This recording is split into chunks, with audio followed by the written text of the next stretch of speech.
Today's episode of Running It Back is here. It is ready. It is hot. Back after a brief hiatus, new episode coming out right now. Good conversation. Brian McDaniel joins me on the Zoom this week. Brian is a comedian, but as I found out, had a deep, rich history of working in the entertainment industry, sports path that I think is a bit surprising, a bit on the analytical side as well. You'll hear in the interview, not to mention the Rotten Tomatoes head-to-head game is back. Special Brian McDaniel edition, too. So you want to hang around and listen to that. Hey, don't forget, if you're new to my channel, my other show, the Sunday Night Talk, is in the heat of the NFL playoffs. Last Sunday's episode is up. We have another one coming up this Sunday, depending on all the playoff games that are happening this weekend. So go check that out. Me and Omar Carmona, and we've got a special surprise for you starting this week. So you're going to want to listen to that. Today's episode with Brian McDaniel is here. However, it's right now. We talk about his comedy career, his career at early days of TMZ, how he got into stand-up comedy, how he handles, navigates, steers his life while maintaining a normal life as well. He's got a wife, he's got kids, and yet he makes it happen. Very interesting conversation we had, so please listen to it. And if you're new to my channel, go and check out my old interviews as well. They're all there, so check them out. So right now, running it back with me and Brian McDaniel. Here we go.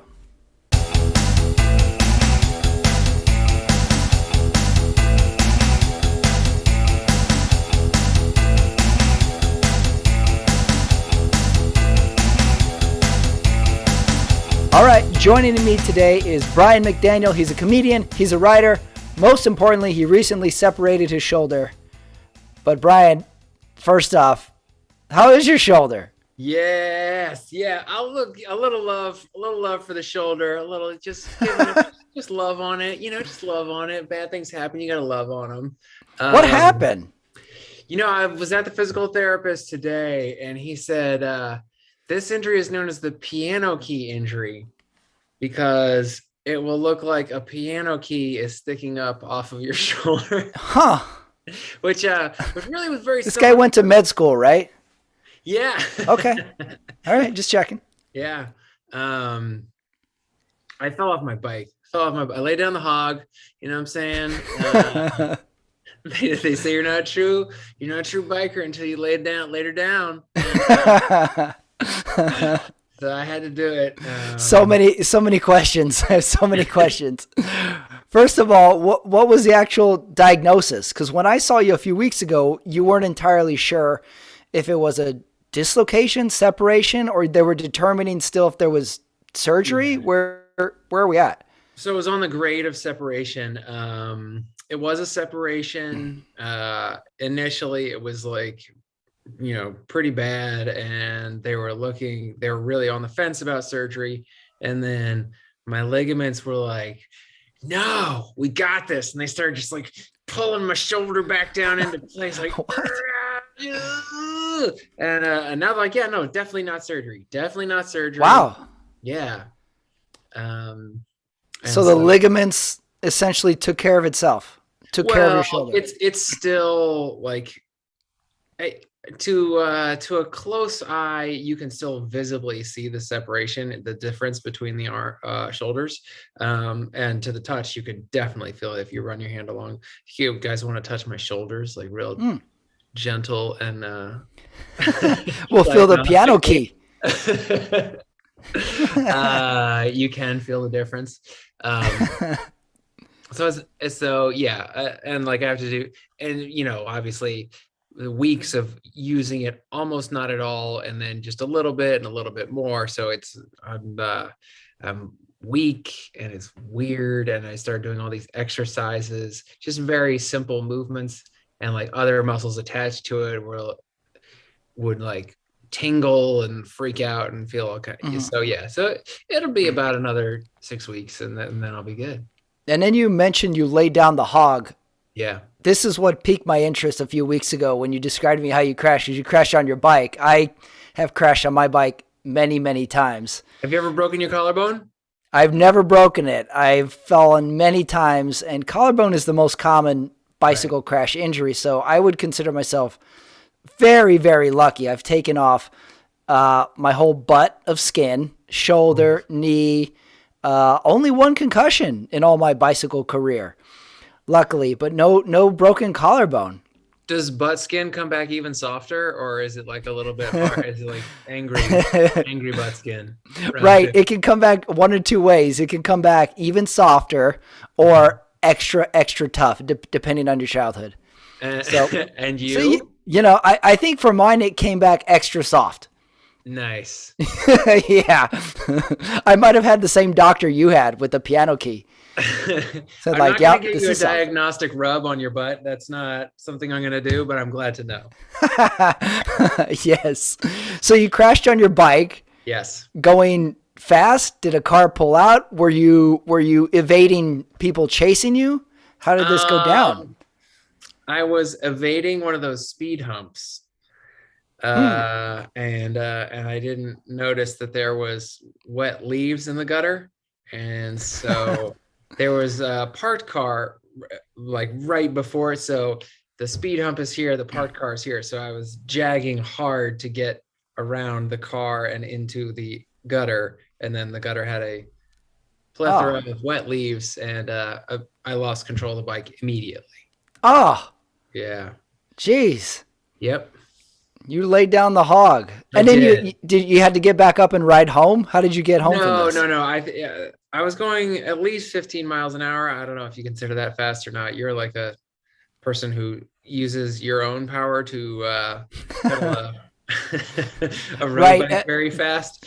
Good tidbit. You were on an e-bike, you said, which is pretty powerful, though. I could see how this could happen. So I was going over 15 miles an hour, and also you're talking about an added 100 pounds of right. So because it's a cargo bike, and weighed down with a bunch of different gear on top of it. So it's like it's a vehicle that has to come to a complete stop, unlike a road bike, which you're trying to get as light as possible. Mm-hmm. Yeah, that's true. So you had quite the apparatus underneath you. Yeah. And so I landed right here on the outside of my shoulder, and it popped my collarbone up out of the corner joint right there. So the collarbone goes all the way out to that corner joint, and it just hitting this so hard, it was like, well, there's nowhere for this to go in. This has to go up. And so yeah. Collarbone. Jeez. Well, I'm glad you're on the recovery track. Totally. No surgery, no plate, no breakage. Nah. You got strong ligaments, Brian. I say that, but like the first couple days, I was so sad. I was such a real sad boy. Oh, really? You were somehow this injury depressed you? Oh, very much so. It was right before Christmas. That can be a bad time to get injured or to catch a cold. So, okay, yeah. I'm seeing the picture you're painting now. And I had been on this like streak. I had worked out every day for 3 weeks. I know that doesn't sound like very long, but like I was like, oh my gosh, I'm going to be I just had all this momentum in like my personal life and my exercise. And then all of a sudden it was like, it hurts to move your arm much, like a lot. So it came at a bad opportune time. Look at that sad Fortunately, face. I didn't catch COVID from our friend Mike Perkins. So cheers. Yes, our friend Mike Perkins, the hub of all COVID on the West Coast. Now I'm convinced. Well, let's talk about that. That's where we cross paths. But then I was thinking about this. Are we allowed to talk about that? I don't know what's going on with that. About what? Mike Perkins and his COVID? COVID Corner with Pat Ramirez and Brian McDaniel. Yeah. Mike Perkins gave it to the entire valley. I'm coming off the shoulder IR. I hope I don't go back out on the COVID IR. Mike's on the COVID reserve list. Yeah, totally. For putting on small shows. Yeah. Yeah, we crossed paths. Contacts list for sure. That's right. We were. We got out okay. We're the last ones. It's funny, well, assuming he got it that night, but he certainly I'm pretty sure he got it that night. I look back at there, he sent me a video of it. I'm like picking him up, hugging him, twirling him around in the air. No COVID. Busted collarbone ligaments, no Yeah. COVID. No COVID. Hey, you win some, you lose some. Yep. You never know. Yeah, we crossed paths there. Then I was thinking about it. I was doing my research on you. We crossed paths about maybe a year, maybe 2 years before that at the Ice House. And then I was doing more research and we crossed paths like 5 years before that on a show somewhere in Burbank. It wasn't Flappers. Okay. Because I found a picture of it. You weren't in it, but your name was on the bill. So I was like, "Oh, look at this!" So I ducked out early. Give it up for me. That's right. That's right. You got out of there, broke your collarbone, leaving early. Do you remember anything more about anybody else who was on that show in Burbank? See if I can like go through my mental Rolodex and figure out what show it was. No, because I didn't recognize any of the names. But here's what I found from the show. Great show. Great show held in a parking lot. Yeah, it wasn't a club, but from the flyer, what was the most interesting from the flyer of the show, you have totally different hair. Your hair is short. So then I'm researching it. I'm like, I don't think there's anybody who has more hair range than Brian, because you have the wavy hair, you got the curly hair. Then in this one shot, you have like cropped black hair. Yeah. So I'm like, who is this guy? This guy might be the Unabomber for all I know. I like that range. You got hair range, Brian. Yeah. And yeah. It's always like short, medium, long. It's always talented. Your Instagram has you propping it up in like exaggerated man bun ponytails as well. Yeah. You've got the gray in the temples, which I like. It's a cool look. You've got that going. Fantastic. Yep. Yeah, a lot of range. And then it's expanding to a mustache now. Yeah. Yeah, you know, a lot going on. It's I used to always have crazy hair for years and years and years. That was my next question. Did you always have were you the guy in school who would grow the crazy hair and people would be like, do something with your hair? And then like as a byproduct, all the girls liked your long hair? Because girls like dudes with long hair as kids for some reason, was my thought. Yeah, I mean, so in high school, I definitely would not say it was a chick magnet. It was long and weird and ridiculous and poofy and curly in high school. And, you know, I got some cheap petting out of it, but maybe it was my own game or lack thereof, but it was not particularly effective. I went to college with a ponytail, like full, long, curly ponytail. Played a lot of soccer and, maybe it's just like college is just everyone wants to start to figure out dating. So maybe it was just that. I'm not going to put anything on the hair. I'm not going to say the hair was but like, so I had super long hair early in college and then I cut it later. And then in my early 20s, I had super long hair again for a long time. And then I cut it again. And then I went for a long period of like, okay, I'm doing okay in comedy and in Hollywood. And I should probably like look as attractive as I can. And at that point, I got rid of all facial hair or like had like a stubbly beard if I had any and had like medium short hair. And sounds about the era of the flyer that this picture was taken. Yeah, probably. And I was like, look at me. I can be super good looking. Don't you want the good looking person? And Hollywood was like, nah. My first thought was I should look as attractive as I can be, 8/7 Central with Brian McDaniel on TBS. Then I was thinking for the second season, Hollywood said, nah, with Brian McDaniel. It's two good books in there, Volume 1 and Volume 2. Let's go way back. Where are you from, Brian? I grew up in Maryland. Yeah. Oh, really? I was born in California, but I grew up in Maryland. I moved to Maryland when I was 5. So that was all growing up. And it was a good place to grow up. I like Maryland a lot. It's very fun. What were you like as a kid? Do you have Um, brothers and sisters? I had an older sister. I think it's pretty similar to now. Like I was fun, but maybe a little too sensitive. Um, Sensitive kid. I don't know that I was. I don't know if you like describe me as a sensitive kid, but like definitely was a little bit sensitive. How so? What do you mean by that? I Were you a mean, crier as a kid? Did you cry on the first day of school? well, you know how I told you that I got real sad when I hurt my shoulder? Yeah, that's I just get real sad, man. Like So something some happened. okay. Man, I'm so bummed. Well, not I Sometimes wouldn't say depressed. outside things affect you more. I see Yeah, things that. affect me more. Yeah, Yeah. maybe too open to the world. Not uncommon with creative types. Yeah, Stuff affects them. yeah, Stuff cuts deep. yeah, Doesn't break any bones, but tears a little bit at the ligaments. How about that? yeah. Yeah.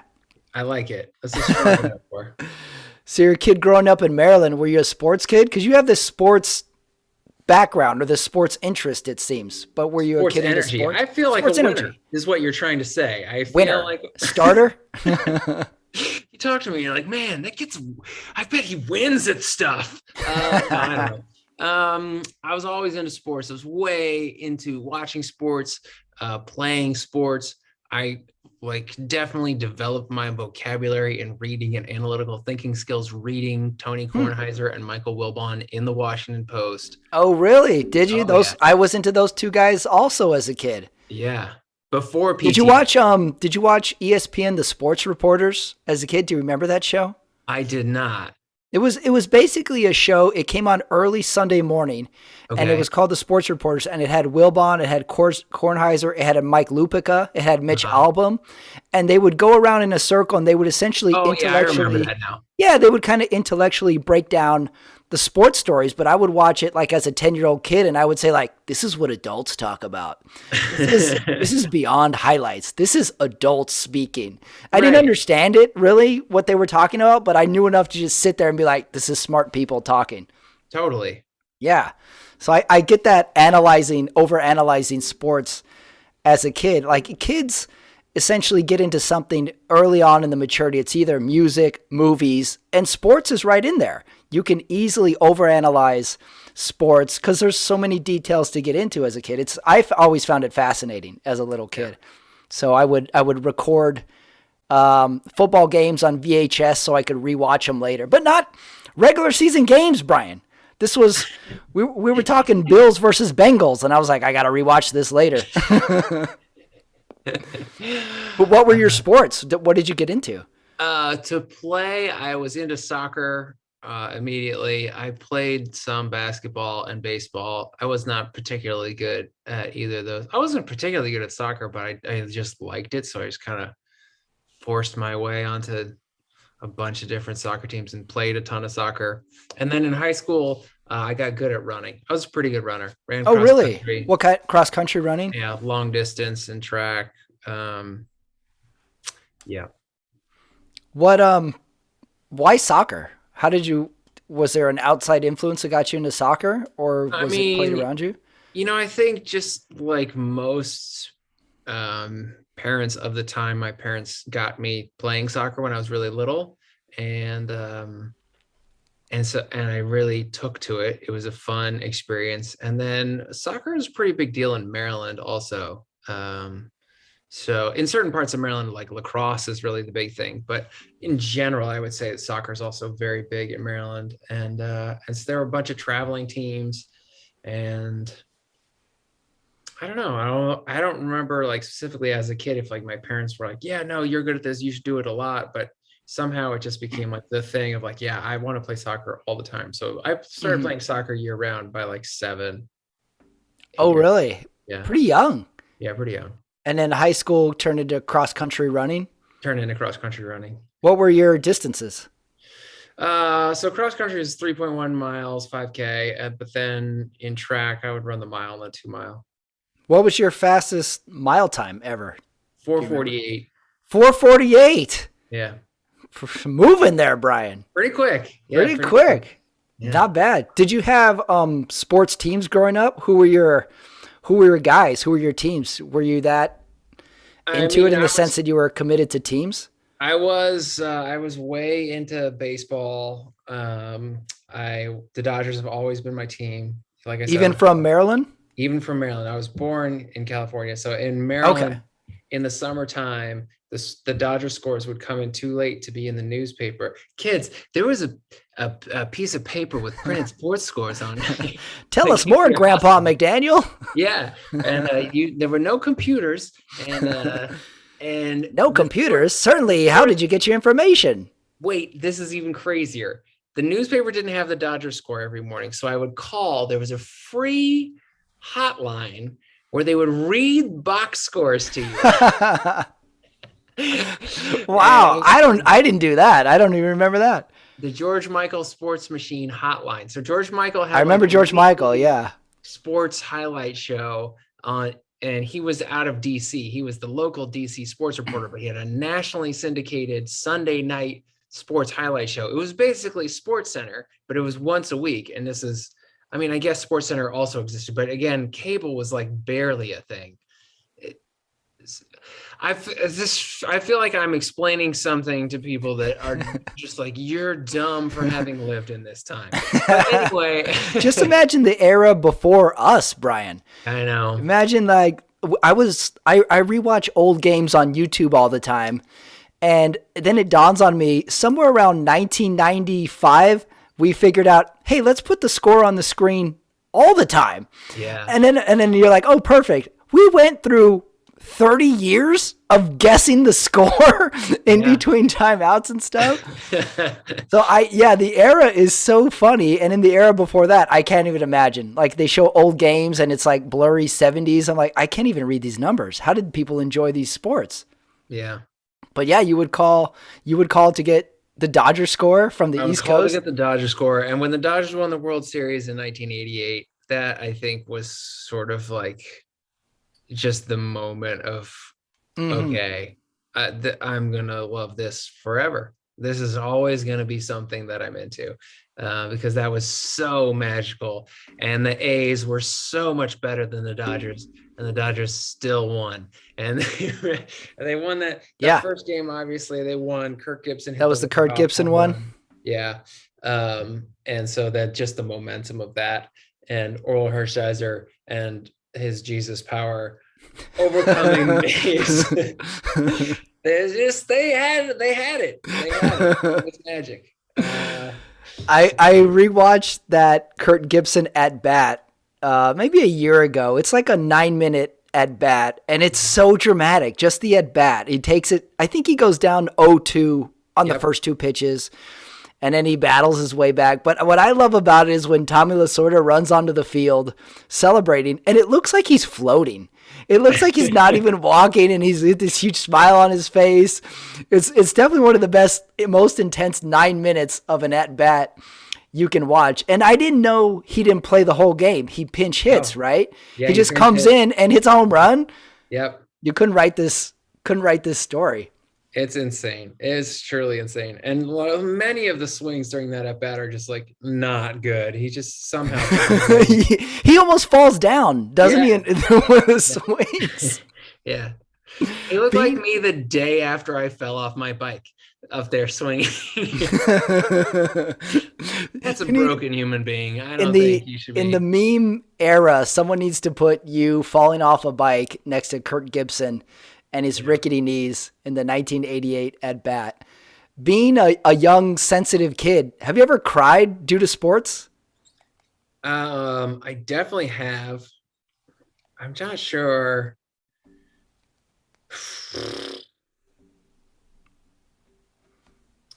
Maybe Georgetown basketball. Oh, really? You were a Georgetown basketball fan, huh? Yeah, in their heyday, you know. What made you cry due to Georgetown basketball? Probably when like the Alonzo Mourning Dikembe Mutombo team lost. The champ, or not the champ. They didn't make it. They lost in like the Sweet 16 or something. You cried. Sports can do that. Pretty emotional, okay, Patrick? Sports can do that. I grew up an LA Raider fan, and I cried at the 1990 AFC Championship. They got killed by the Buffalo Bills, and I wanted to watch the game, and my mom made us go to church, so I missed the first half of the game. So we rushed home. Mom! Right. I renounce religion, Mom. What's that religion that goes to church on Saturdays? I'll do that. So we rush home, and I turn on the game, and it's halftime or the second half of the game, and they're already getting blown out. It's like 28-0 or 3, and I start crying. I just started bawling. I was mad that I missed the game and they were losing, and I just cried. I just cried like a baby because the LA Raiders weren't going to go to the Super Bowl. So I think everybody has a good sports cry moment in them. And then of course, like when you're on your first team and you lose a game, Right. you got to cry on the bench. Yeah. You must cry. I think I cried tears of joy when Robert Ory hit the shot over the Kings. Oh, really? Yeah. Tears of joy. God, I've never cried tears of joy for sports. I need to do that next. It was just like, it was so cathartic. And there was such a sense that those Lakers teams were the source of good in the universe. And, and they just found ways to win. They were so dramatic. That was a tremendously dramatic, it was. game. It really was. That might have been my sports knowledge is restricted to NFL and cycling, as I grew up cycling. And at some point, I lost all my NBA knowledge, and that Lakers era might have been the end of it, because I could name you the starting five and who they played and how many in a row they won. Right. And then I lost it. At some point, I can't keep up with the names and the season's too long, but I remember Robert Ory and Brian Shaw, Kobe, Derek Fisher with the weird headband.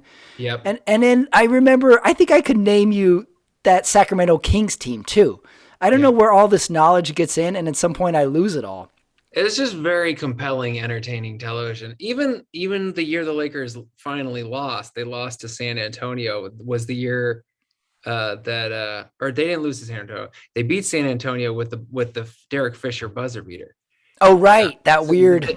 Yeah, they didn't win the championship, but still they managed to win like the most. They had to go back and review, like, is it physically, humanly possible to catch a ball and shoot it in this period of time? Yes, this is actually the minimum amount of time a human can spend to catch and shoot. And that then set the bar of 0.03. Okay, so you need 0.03 to catch and shoot. If you have 0.02, it has to be a tip. That's true, because we never dealt with tenths of a second. Yeah. Or we were new to tenths of a second at the time. Yeah. That's true. That was dramatic. Those Laker teams are so dramatic. So dramatic. So good. Every day. And also in a day of non-Twitter, non-Instagram, like we got all our trash talking through the newspaper and through like Sports Center. So you remember Divock was talking trash, and then they would talk trash back, and he'd be like, all right, let's go. Game 7 right now. Let's play it out. Yep. So dramatic. Good era. Were you always LA sports fans? It sounds like you were a fan of everything LA. Vlade, what a turn Vlade took. He was such a hero for us, and then such a heel later on. Both he was. Both for the Kings and then for the Suns. Forgot about the Suns. Yeah. Always LA sports. Born in the LA area, and then came back in '97, but never gave up my allegiances. Never. Although in the NFL, I never really had a sports allegiance to an LA team because I don't know, the comings and goings. We were missing football for a long time in LA too. So I think our sports-based football fans are really still newborns, essentially. Yeah. We got the Rams, we got the Chargers, but they don't feel LA to me yet. It'll take some time, I think. There's still a lot of Raiders fans in LA. I was going to say, I've seen a lot of Raiders gear in town. Because at some point, I don't know when it happened, why it happened. At some point, Raiders equaled Mexican. We just absorbed it. Raiders were everything Mexican. And I grew up in Texas, and there was heavy Raiders influence. LA always had heavy Raiders. Raiders left. That didn't matter. The fan base still loved the Raiders. Yeah. I don't know why exactly, but this week alone, I've seen a lot of Raider gear walking around town. That was a really big win for the Raiders to beat the Chargers, and culturally a big win also, because the Chargers they've only been in LA for a couple of years, and now they're That's suddenly true. starting to get good. And so then if they beat the Raiders to get into the playoffs, that would have been kind of a seismic shift, one of those moments where That's true. That could have shifted it to the Chargers. You're right. A good playoff sports run yeah, could shift it. I think if we can get a USC guy drafted to the Chargers or the Rams, and then he's good, I think that could kick off yeah, the LA football sports base. Might take 2 generations of a good player. yeah. That's Could a be. good point. So you moved to LA in 97. How come you moved here? I went to USC. Oh, you're a USC guy. Yeah, yeah. Who's your favorite all-time USC player? Reggie. Oh, yeah? Reggie Bush, yeah. Not good pick. Solid pick. So you were, let me think. I wasn't there while he was there. I was going to say you weren't, you didn't sound like your era wasn't. Just missed him. Carson was there when I was there. And I worked for the football team. What did you do? I shot video for them. So I shot sideline video, and then I shot during the games, I shot sideline video. And then during practices, I would go up in a giant scissor lift, like 70 feet up in the air, and shoot practice film for them, for people like you to go home and watch and think about.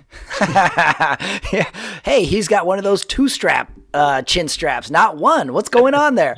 Oh, the lineman made a spin move on that one. Interesting. Where do they get those hats? And Ogeron was a coach. Ogeron was the O-line coach. Ed Ogeron, who obviously went on to LSU fame, won a national championship with LSU. All the guys who went on to be big, Lane Kiffin, Steve Sarkisian, they are all assistant coaches through USC in that time period. Wow. What did you go to USC to study? Film. You went to their film school. Yeah, I went to their film school. I see. Pete Carroll came in my senior year. So like the writing, you could even tell right away. The writing was on the wall. You could feel things changing in spring ball. Like, oh, something's happening. Like things are going to change fast now. Yeah. So Carson was always really talented, but he had a redshirt year with an injury. And it was like, is this going to turn out okay for this guy? And then Pete Carroll got the reins, and it sure did. Yeah. Favorite USC game? Do you have a favorite from that era? Oh, the push. Oh, yeah. Game. Talk about rewatching games. I rewatch that game like once a year. There's so much going on in that game. There's so much pageantry. Yeah. And I think there's even a part in that game where, because it's 2000, what is it, 2-ish, 3-ish? And at some point the announcers are talking about the internet. And and they say something like, no one's going to want their internet on their phone. It's something just totally funny like that. It's just such a great, I love how games in their entirety are on YouTube, and we can rewatch everything. Yeah. Beyond that. Bush is good. I do like that one. I flew to the East Coast for a wedding. I think we were still just dating. Who is now my wife, and I flew to the East Coast for a wedding, and we were performing. I was playing guitar and backing her, and she was singing. And that was the only reason we stuck it out and flew, because both of us were sick. And I was like, she was like, let's just not go. And I was like, if we don't go to these people's wedding we said we would perform at, and we're not like in the hospital, they're never talking to us again. Like that's like wedding people put so much into their weddings. And I was like, let's go, we'll just perform, and then we can just get out of there and crash out. And that's what we did. So we performed. We like grabbed a plate of food and left. Said thank you. We're really like jet lag, feeling awful, and so we went back to the hotel room, and the USC Notre Dame game was on. And that was the day. So she just sat there like half awake, and I was like, basically had the best afternoon. We're watching this sitting in a hotel room. It's so true. I don't know. At some point, sports becomes comfort food. Yeah. I remember somewhere with my dad, we were traveling, and we get into a hotel, and we turn on the TV, and there's a game. We have no affiliation to either team. and both of us are like, night set. Let's watch this. Yeah, let's watch it. You know, it just becomes like comfort. You're like, we're hanging out. We're going to watch this game and we can discuss it as the game goes along. You know, we don't know what the game is. Makes no sense, but it's just some sort of comfort that you watch. So you finish USC. What's the goal after that? What were your plans? You're obviously going to stay in LA. Well, I followed a girl to Spain. That was That was my initial plan. So yeah, I took a semester abroad when I was in undergrad, and then met a girl, and then she went back to do a 1-year master's, and we were dating, and she was like, "Yeah, come." So I was like, "Yeah, okay, that sounds good." So I went and lived in Spain for a year. I taught English as a second language, which was great. There was like a good market for that. You didn't have to have a visa. You could just sort of scrape together enough money to get by. It was before the euro. Spain was still really cheap.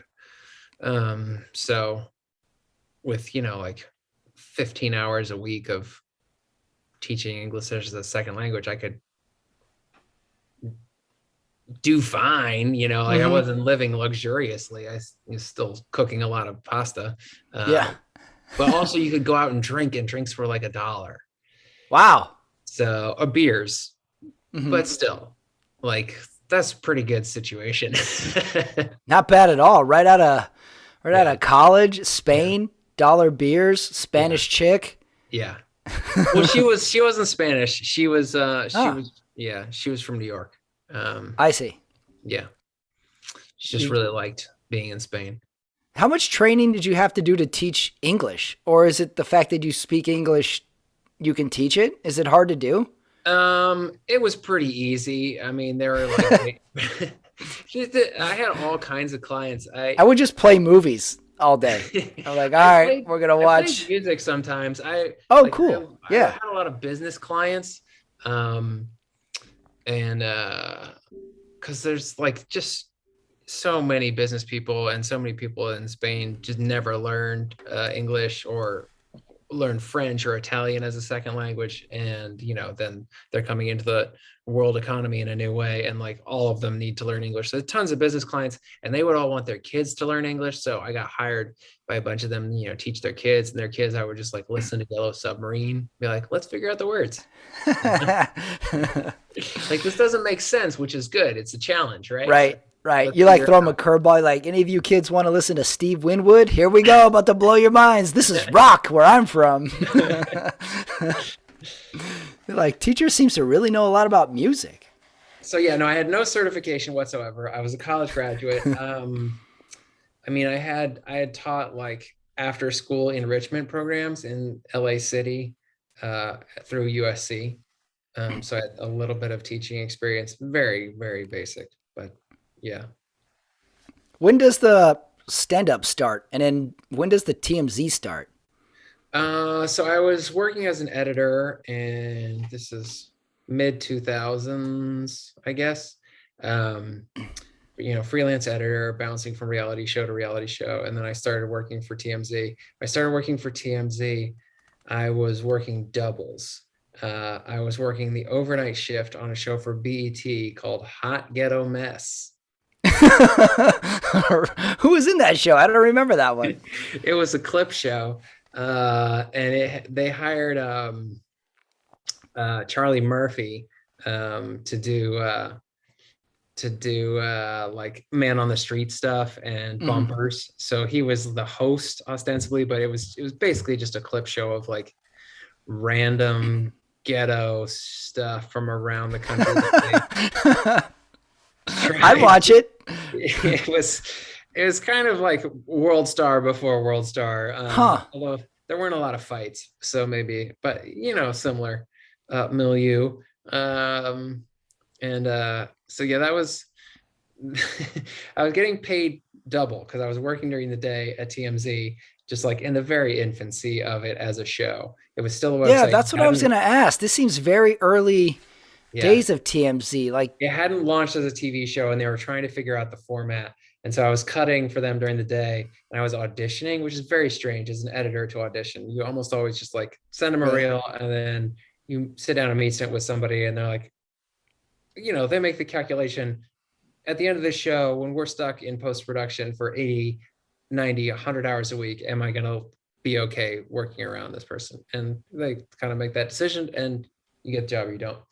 But not for TMZ. They were auditioning the editors, and they were also auditioning the writer producers. So the writer producers were this just motley crew of rotating people who had worked in entertainment news or somehow had a connection to try and get this job. So they would bring in these scripts, and sometimes they'd just be so bad, like just so achingly terrible, because they're some of them come from like really sort of poppy entertainment news, and you spend a few days at TMZ and you realize that they're not looking for E, right? There's not one. That's my recollection, is that it was a spinoff of E, and the format was different, but it came on in between like Blind Date or Eliminate, or like kind of late at night, and I would watch it, but it would be kind of compelling. But you're right, it was much different than what the format that it is now. But it was cool because it almost was a behind the curtain look, because it showed all the reporters kind of shooting the shit. Right. So it was intriguing in a way, but you're right. It was like very raw at the beginning. Yeah. And what was your job there? Did you go report stories? Did you walk around were you the man on the street guy? I was never out on the street. I never ran camera for them or was a real reporter for them in any way. I stayed in post-production for them, but very early on in the first couple weeks of the show, they had some story about soccer, and they knew that I liked soccer and knew stuff about soccer. Were you the guy who corrected them and said it's called football? That'd get your ass fired. Well, I had giant hair, kind of like this, but in more of like the medium stage where it just stands straight up. And I happened to be wearing a Mexico jersey that day. So they like called on me to talk about soccer, and I like couldn't have been more central casting. This is the soccer guy. Yeah. So I made him laugh that first day I was on, and then I was on pretty much every day for 8 years. Wow. 8 years. Yeah. That's amazing. Did you ever see it growing to what it is now in those early days? I mean, you must have seen some merit in it if you stayed there for 8 years. I mean, they were paying me, Patrick. This was a job.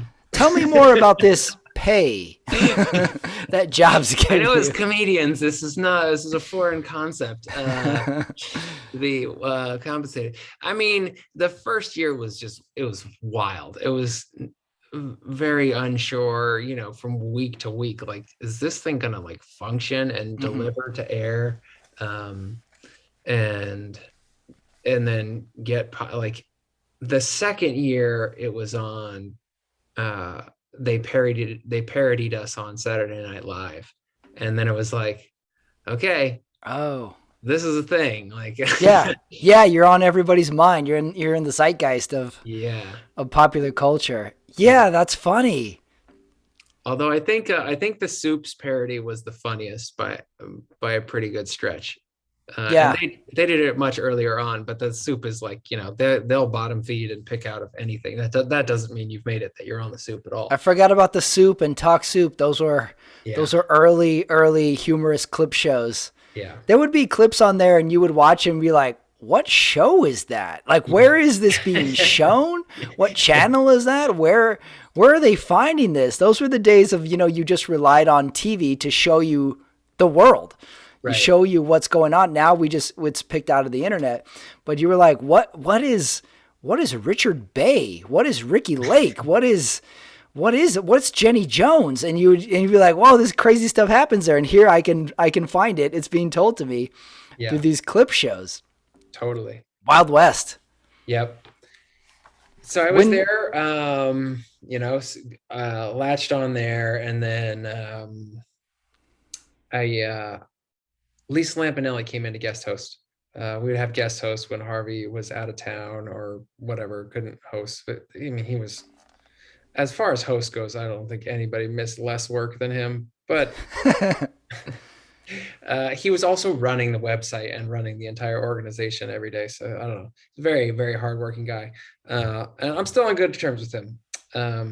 I can show you my text messages. We just texted the other day, and he signed off. He said, "I miss you, buddy." Oh, maybe you can guest host one day, Brian. Let's not rule this out. It's funny. I guest hosted the live show last summer a few times. Oh, really? Yeah. Oh, nice. You're like TMZ alumni.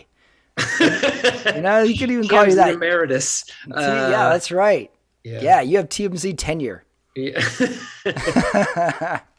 You can go in there, just you have carte blanche. You walk in there. You're like, I was here when you all were nothing. Totally.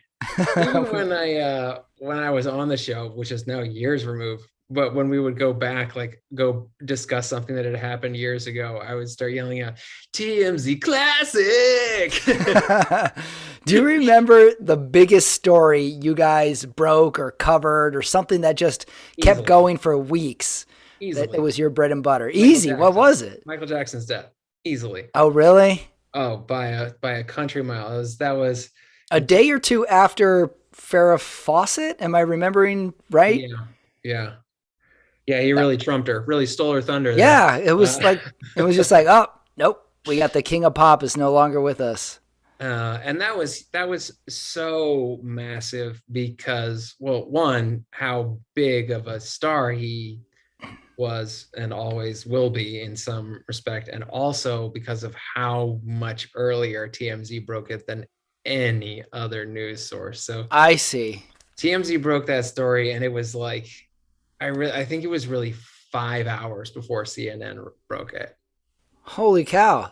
Yeah. Do you think that legitimized TMZ, or was it already mainstream? But that was the moment. Yeah, that was a huge moment. I definitely get news from TMZ. Like I will check stuff, or if I read it, I feel like it's a legitimate news source. Whereas at the time we thought it was just a funny, silly show, and now not the case. We definitely have trust in TMZ. Totally. Yeah. So that was the biggest one by far. But yeah, so back to the Lampanelli story. Actually, there was so she guest hosted, and I just started ripping her. I don't know, because it was fun. And she's just like dying laughing, and she's like, "Where are you getting up? Where are you performing?" And I said, "Oh, I'm not." She says, "Well, you really need to," and that was it. The next week, I went to my first mic, and wow, yeah. Encouragement from her. Where did you go to sign up for your first open mic? Do you remember? Yeah, well, I'm glad you asked. I went to the sandwich shop. Dave's Chillin' and Grillin'. Yeah. My buddy Jeff, I had kind of had an inkling that I wanted to do it, and then when Lisa said that, I was like, okay. That's all you needed. Let's go. My buddy Jeff was like, okay, yeah, well, let's go here, because he was a comic. And also my buddy Rick, who stood next to me on the show for years, is also a comic. Mm-hmm. They were both got their start in the Bay Area, but had moved down to LA years before. So yeah, Jeff was like, let's go here and start working out. And so I went to that mic every week for a year, and then, other mics here and there. But I was working, Patrick. Like I mentioned, I had a job, so I was working. Yeah, you mentioned you were working. I wasn't sure if that's how it was correctly pronounced, but yeah, working. So you had to split the time. Yeah. Do you remember how that first open mic went? Were you hooked? It actually went pretty good. Was it scary? It went good. It was scary, but it went pretty well. Even though some of it didn't make sense, some of it was definitely like dream logic. Like you think it makes sense in your head because you're a new comic logic. And I had my first show at the Ice House probably 5 months later, and that went really well.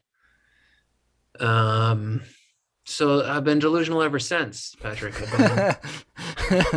Aren't we all? One of the worst things to happen to a comic is it goes well early. Isn't it? It's the most backwards experience. It goes well early, and then you can never get back. You're like, what did I do that time? Did I stand? You get in your head. If it goes bad early, then you just say like, oh, it goes bad. Okay, you work on it. I'll go back. I'll get a little better. But if it goes well early, then you're just like, what the fuck did I do? It's kind of like trying to plug in an electrical socket in the dark. Right. And you're scrambling, and when you get it for half a second, and it'll drive you nuts for, I don't know, 7 to 11 years. So yeah, I mean, after a year or so, I hooked on with George Marroquin, aka DJ Cooch. I was writing on the CBS Diversity Showcase, and so I would go straight from TMZ over to there, and be in their workshop for hours, and then go home, go to bed, and just do it all over again. And then when they were finally having their performance, George was DJing for them because he knew a bunch of the comics and he was a comic. They brought him in. Oh, here's a little quick gig for you. And he saw me and he recognized me from TMZ.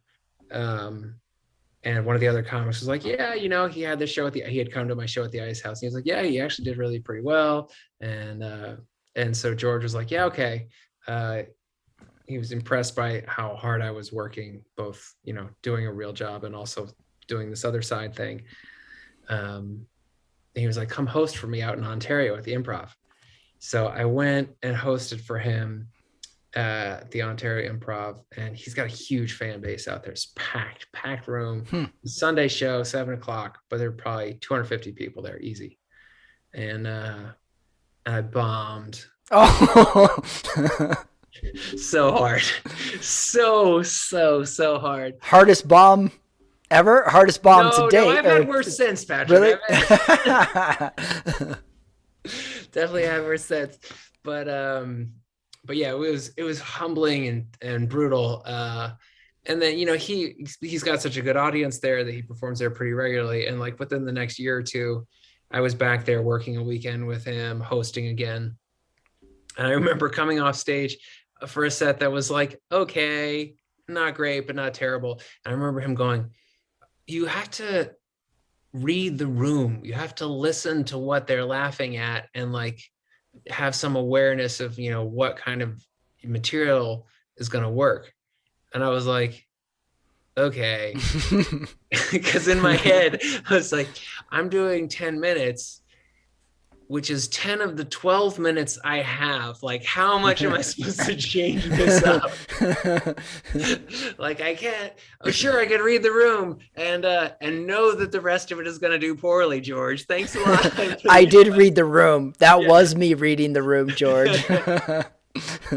How did you take bombing as a sensitive guy? Does it stick with you? Does it roll off you? Do you get angry?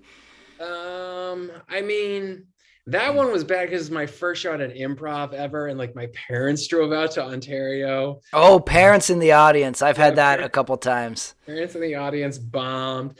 I mean, I don't know.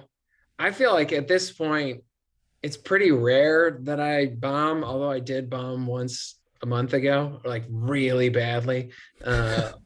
A lot of elements came together and it was just a really bad show. And I was fortunate to get a heckler. The heckler just saved my life because this guy heckled me and then I just destroyed him. And then the room came entirely back on my side. Wow. Yeah. God bless that heckler. I know. Thank you. Don't ever do that. But if you do, no. It's kind of like wishing for turbulence. You're like, this could help us, this could, a couple bumps will be fine, or it could ruin the rest of the flight and you will think the plane's going down.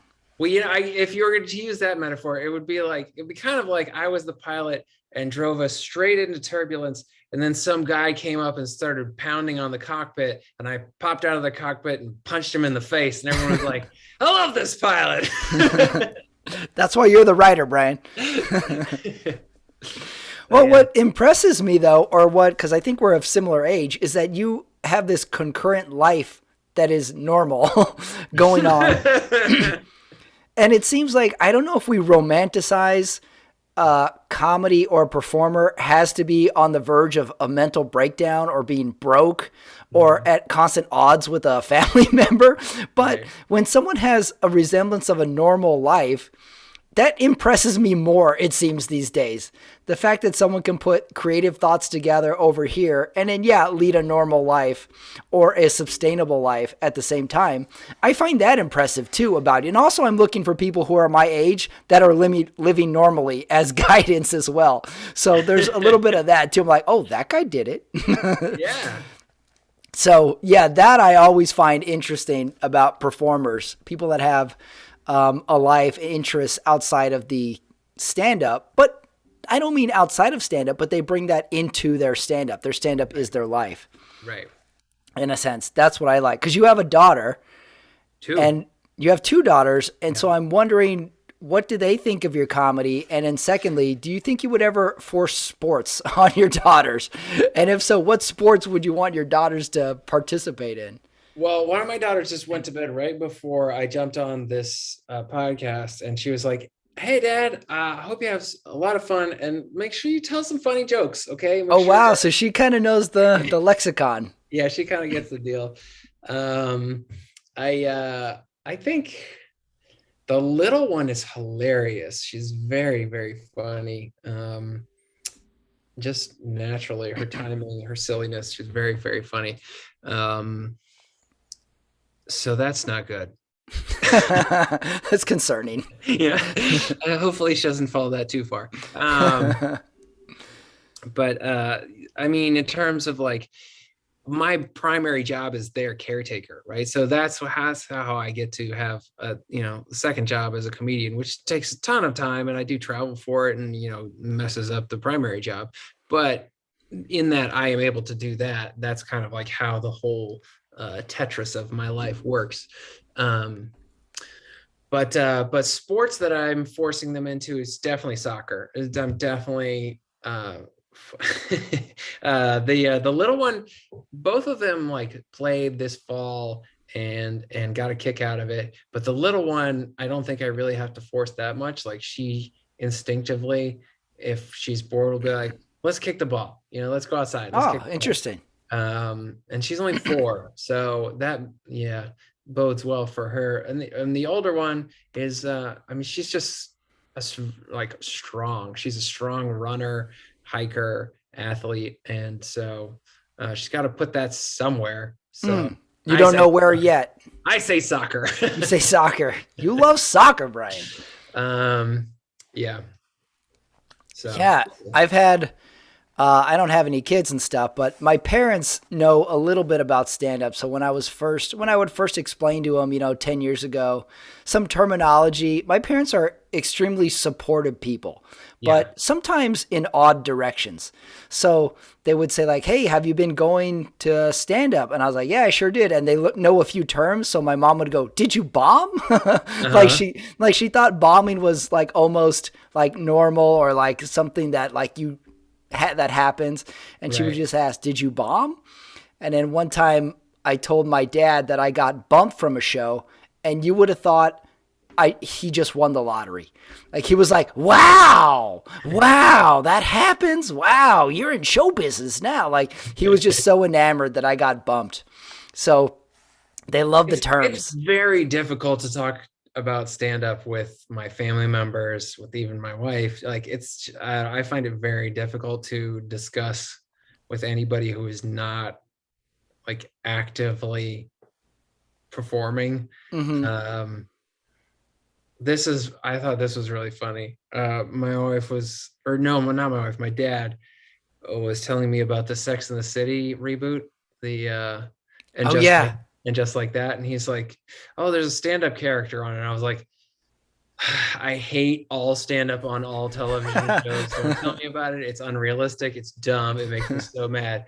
And he goes, oh, well, okay. He was like, the plot was kind of cool. He was like, she's a lesbian, and she's gearing up for a Netflix special, and she doesn't really have a closer. She has this big show, and she doesn't really have a closer. She just kind of gives this like speech about being who you are, and she gets a standing ovation. And I was like, Oh, that actually is pretty realistic. I like how he knew the term closer. Yeah. Like, he doesn't really have a closer. A couple Yeah. bits were clunky. The callback didn't really hit. That's funny. It's like, you've got a preachy Netflix special person without a closer. That seems, I can believe that. Dad's been paying attention. My mom was watching Real Housewives of Orange County or something. And one episode, one of the housewives' sons or one of the guys does stand-up at one of the improvs. And my mom couldn't wait to call me and tell me he bombed. Like, I saw he went to this thing called the Improv and he bombed. He's like, she knew the term, she knew how to apply it, and she couldn't wait to tell me that she witnessed somebody bomb on the Real Housewives of Orange County. It was great. I was proud of her. She's like, he bombed. Yeah. I feel like showbiz is just like, it's just like the cheapest trick, though. It's just like, we don't know what to do. Let's just throw some stand-up in there. And yeah. Oh my God. It totally is. It's a mess. It's just a salad of ingredients. Yeah. And it's kind of like, throw it out there and like, we'll figure it out. It's the ultimate of like, you'll figure it out when we get there. Yeah. So, well, I wrap up every interview, Brian, with my Rotten Tomatoes head-to-head game. But for you, this is a special edition. Okay. This is the movies that have a character who has curly hair in them. So the way the game works is there's a couple ways you can get points. I'll read you the description of the movie, and as soon as you know it, you yell it out. You can get a point for that. Okay. And then the two movies that go head-to-head, you got to guess which one has the higher Rotten Tomatoes score. Oh, okay. So I got 3 of them for you, 3 matchups. So let's see how you do. I have confidence in you. These are pretty good ones. So Home Alone. Everybody, all right, Home Alone. This game's over. Who had curly hair in that movie? Daniel Stern. Oh, that would have been a good one. Deeper cuts, Brian. These are deeper cuts. Okay. All right. I'm going to read you the description of the first one. You yell out when you think you know the title to this movie. Okay. Here we go. A prince of a wealthy African country seeks to find a wife who will love him for him and not his wealth. Coming to America. You got it. From 1988. Okay, so the original. Coming to America. Yep. All right. You got 1. Okay. It's going up against this movie. A happily married lawyer on the rise has a casual fling with a sultry book editor. The book editor becomes unstable and her behavior escalates from aggressive to obsessive stalking. Fatal Attraction. You got it. 1987, Fatal Attraction. We got curly-haired Meryl Streep. Uh-huh. And we have curly-haired Eric LaSalle in Coming to America. Soul Glow. Just let your soul glow. I think, didn't his parents and all his family had the same hair as well? Simpler time. So your 2 movies are Coming to America. So which one of those is higher rated on Rotten Tomatoes by the audience? No, critics. We're going by critics. Oh. So Coming to America versus Fatal Attraction. Which one do you think has a higher? You go right out of the gate. Fatal Attraction. No hesitation. Well, am I supposed to wait for more clues? No. You just have to guess which one has. I go Fatal Attraction. You got both. Is a critical darling. You got both movie descriptions. You got the 2 points, so you can go for a third. Fatal Attraction. All right, here we go. Coming to America, 72% on Rotten Tomatoes. Fatal Attraction, 76%. You guessed right, Brian. Yes. 3 points. Film school. Woo! That's right. Yeah, you did go to film school. We got 2 curly-haired movies. All right, you got 3 points. Round number 2. Okay. Yell out when you know the movie. Okay, I'm ready. An orphan in a facility believes her parents left her there by mistake. Annie. You got it. 1982. Annie. A quick one, that one. All right. Very There's quick. There's not a lot of orphan movies. Yeah, I guess that's true. And she has curly hair. Yeah. I also like how every Thanksgiving, we have to remake Annie. How many versions of Annie have we had? It has to be close to 170. It's got the jams, though. People just want to hear the songs. People love the costume. Yeah. We can get creative with the casting. We got songs. Yeah. Annie will just always be evergreen. But it has to always come out at Thanksgiving. for some weird reason. You know what they should do? What? They should do Adult Annie.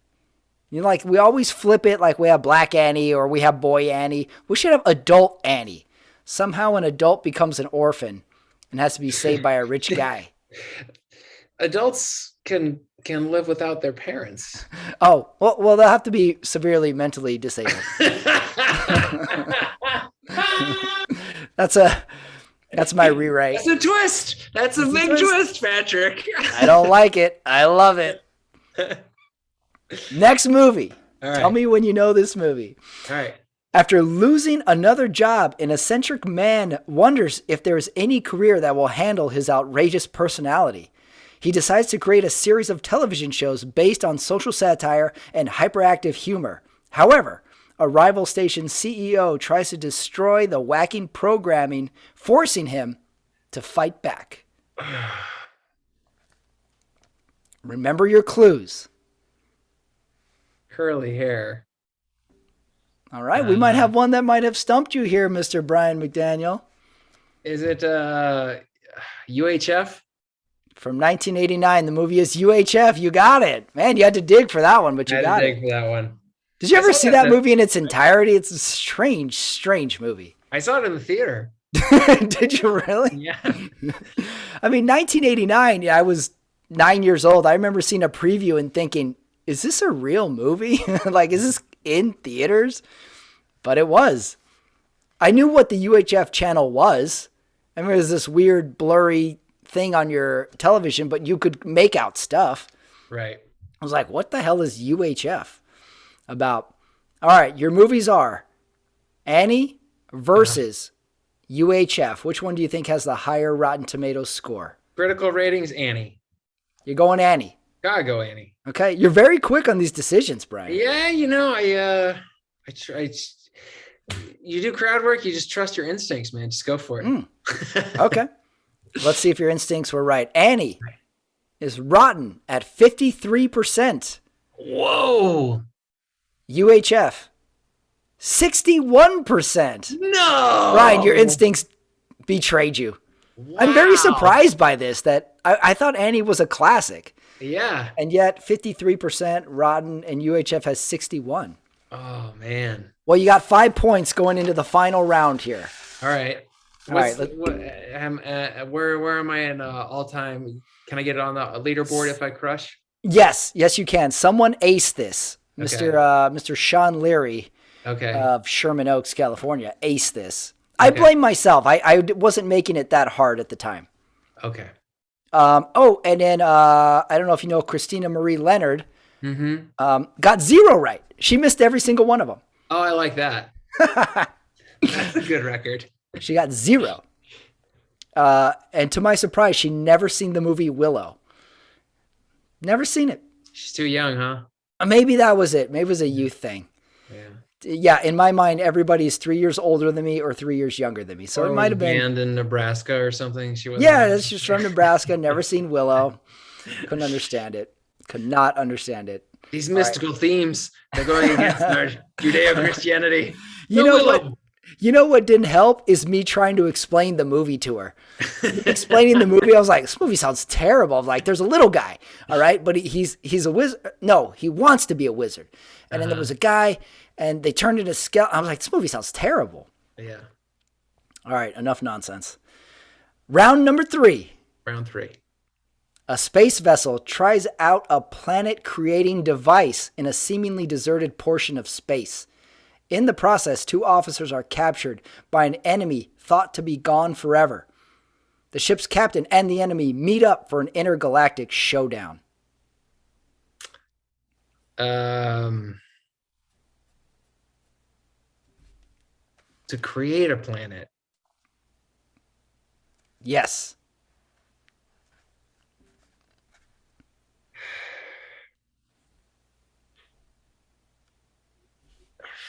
To create a planet? You're on that create a planet. That's what's sticking in your mind. Yeah, that's what's sticking in my mind. I think I'm overthinking. Yeah, go with your instincts. Take me through your thought process. What, Spaceball? Were they trying to create a... I don't know. Obviously, this is wrong. Galaxy Quest? From 1982, the movie is Star Trek II, The Wrath of Khan, Brian. Are you a Star Trek guy? Because I think Star Trek is deep cuts. No. I'm not either. I saw one of them ever that I liked, but that's all I know. I know the basic. I saw the one with the whales. I saw the whales one too. I saw it in a theater with my mom. Yeah. And I was like, whales can talk? And she was like, just get in the car. 1982, Star Trek II, The Wrath of Khan. Curly-haired Ricardo Montalban was the curly-haired guy. Oh, wow. Okay. Okay. For some reason, intergalactic space in the distant future still had 80s hair. I don't know why in the future we all still had hair of the time. Movie number 2. Dabbling in forgery and loan sharking, a con man falls for a fellow grifter. Caught red-handed by the FBI, they are forced to work undercover as part of a sting operation to nail a New Jersey mayor. Meanwhile, a jealous wife may be the one to bring everyone's world crashing down. Grifters have to work together to bring down a New Jersey mayor? Right, which also could be about, I don't know, the premise to 84 different movies. So it seems like we're always trying to bring down New Jersey mayors. Oh, man. Oh, a jealous wife could be the one to bring them all together. Curly hair, jealous wife, grifters, New Jersey, FBI. Oh, man. I got nothing on this one. Nothing's coming to mind. You went from like the course record of shouting out Annie to blank on this one. Interesting. Working Girl. Oh, that's a good movie. No, it's not Working Girl. From 2013, the movie is American Hustle. Oh, I never saw that. You never saw American Hustle? No. Bradley Cooper has the curly hair in it. Yeah. Yeah, a lot going on. Good. I don't know. I somehow I saw it.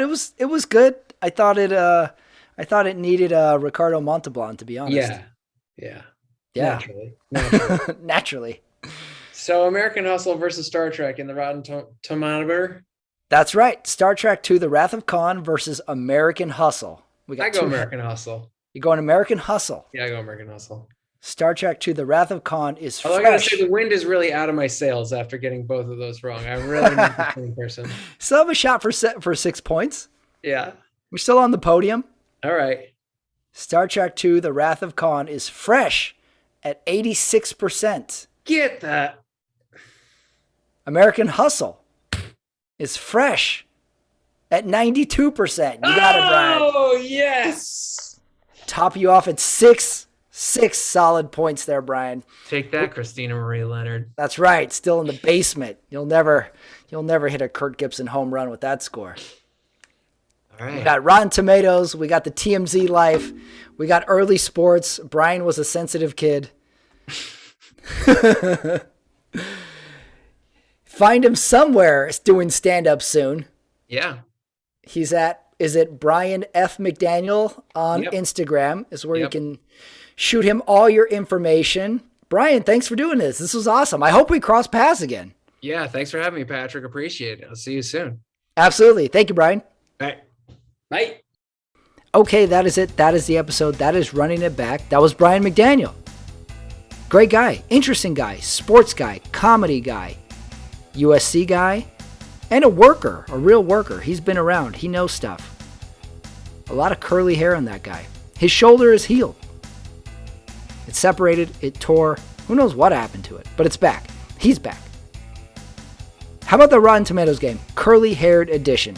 He got 6 points. He was on fire. Couple movies tripped him up, but did that stop him? No. He still scored 6 points. Pretty damn good. Don't forget, if you're new to my channel, the Sunday Night Talk latest episode is up, and we have another one coming up this Sunday night with a special surprise, so you're going to want to check that out. Of course, check out my old episodes on there as well on the channel. They're all there. Go look at them. Not to mention, from me, stand-up coming up, stand-up clips, stand-up performances. I will let you know all the details as they come. So, for Brian McDaniel, for me, Patrick Ramirez, this was Running It Back. Thank you. See you next time.